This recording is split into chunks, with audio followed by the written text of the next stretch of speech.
Hello, my name is Molly Biggs, and today I will be talking about the social control theory in relation to family violence.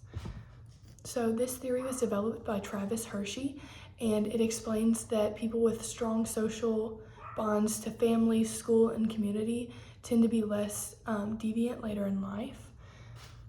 Now, this is because good social bonds created in, the school, family, community, anything else like that, they create connections that discourage deviance by fostering attachment, commitment, involvement, and belief in social norms. They also teach children values that can be used later in life. Let's see. Today I'll be comparing the childhoods and outcomes of two different children based on not only the social bonds that they did or did not develop, but also the opportunities that they were given by their parents. So since they're still children, they can't really do anything about this. You'll see, for example, child number 1. So this is the same time of day. So we'll take a look at two children at the same time of day. Child number 2 is attending school and interacting with other students. Child 1 has been left at home, so let's assume he's being homeschooled and his parents don't send him to a school. So he is getting an education, but he's not getting all the other latent functions of a school, like creating bonds with the teachers or other students. So therefore, he is not creating bonds with other children his age. He has been left to entertain himself while his parents are at work.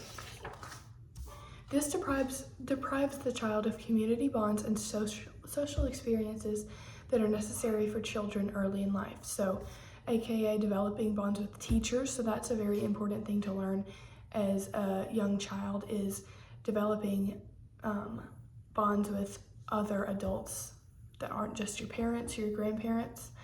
And then also, he's not making friends, and he's also not getting bullied.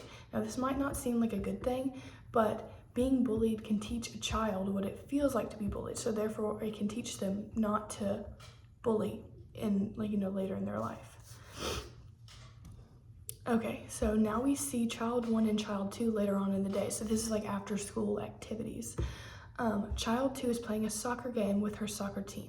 This teaches her the value of commitment and the idea that it is okay to lose sometimes. She's also forming strong bonds with her teammates. Now, child 1 is stuck at home watching TV for hours. He still is yet to form any bonds, become committed to something, or learn any valuable lessons like child number 2 is. Okay, now in this scene, child 1 is seen eating dinner by himself while his parents are still away at work. Child 2 is seen eating dinner and conversing with her family. This child is forming emotional connections with her parents and siblings. She is possibly also learning responsibilities like cleaning up her dishes after a meal. And also, her parents could be teaching her, don't chew with your mouth open, and just all these different mannerisms that you do learn by eating dinner with adults like your parents.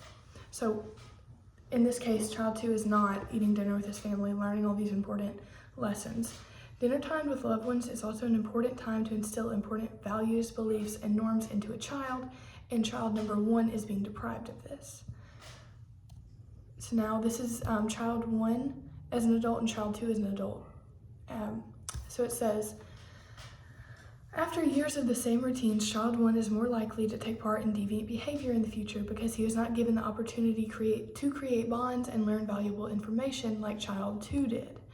She was given the opportunity to go to school, join a sports team, and enjoy quality time with her family. So therefore, she created strong social bonds at school with her community, her soccer team, and it also could be parents of the children and children on other teams that she's created bonds with.